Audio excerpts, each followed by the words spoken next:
Cap sur Bobo Dioulasso pour la restitution de l'étude aéronautique de l'ASECNA pour le développement de l'aéroport international. Une étude voulue par l'État pour mieux identifier les mesures et les besoins en termes d'équipement, d'infrastructures et de ressources humaines pour l'exploitation des vols cargo. Les conclusions de l'étude avec Kassoum Milogo, Sayouba Mambone et Kadouro Menki. Après 3 jours de travaux intenses ponctués par l'analyse documentaire de visites terrain et d'ateliers, ces experts de l'Agence pour la sécurité de la navigation aérienne ASECNA présentent ici les résultats de l'étude commanditée par l'État burkinabé.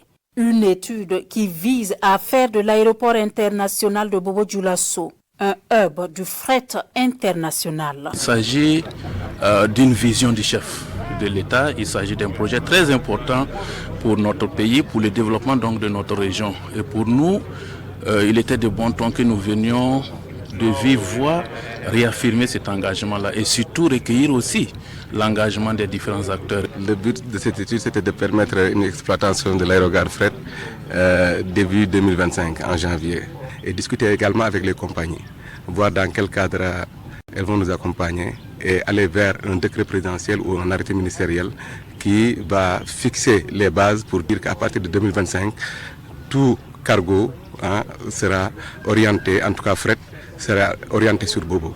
En clair, il s'agit de faire de la cité de Sia la porte d'entrée et de sortie de tous les vols cargo du Burkina Faso à partir de janvier 2025. La mise en œuvre des recommandations de l'étude facilitera la tâche aux opérateurs économiques. Les cargos vont être orientés à Bobo, c'est-à-dire que la question du fret arrivé va être résolue.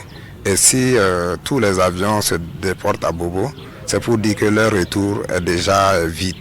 Et quand nous, on sera là avec le minimum de fret pour pouvoir les charger, forcément le coût va baisser. Cette étude fait suite à l'audit de certification en avril dernier aux normes de l'Organisation de l'aviation civile internationale OACI, de l'aéroport international de Bobo Dioulasso. Et la situation géographique de Sia fait de la ville un carrefour stratégique dans la sous-région et même au-delà.